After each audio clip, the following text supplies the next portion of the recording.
मित्रांनो, बाहेर राऊंड मारायला आलो आणि आपल्याला चिचण्या पण भेटलेल्या आहेत. तर राऊंड मारत असताना चिचण्या खुटल्या आणि निघालो घरी.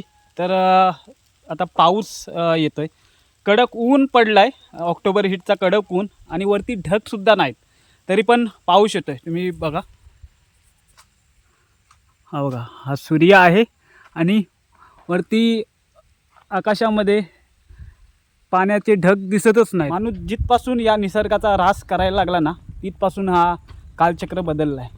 कधीही अवकाळी पाऊस येतो. काल तर एवढा पाऊस पडला, जवळपास 1-1.5 तास. लोकांनी भातं वगैरे कापून सुकत ठेवली होती. पार सत्यानाश झाला, ओला ओला. तर माणूस असाच या निसर्गाचा ऱ्हास करत गेला ना, तर पुढे ऋतू कसे असतील हे सांगता येत नाही. उन्हाळ्यात पाऊस, मेमध्ये पाऊस आणि जून जुलैमध्ये कडाक्याचा ऊन, कडाक्याची थंडी, असे काहीतरी बघायला भेटेल. तर माणसांनी वेळीच सावध व्हायला पाहिजे. निसर्गाचा ऱ्हास केला नाही पाहिजे, निसर्ग जपला पाहिजे. जर माणसाने निसर्गाचा ऱ्हास केला ना, तर हा माणसाचाच दी एंड असेल. तर माणसांनी वेळीच काळजी घ्यावी.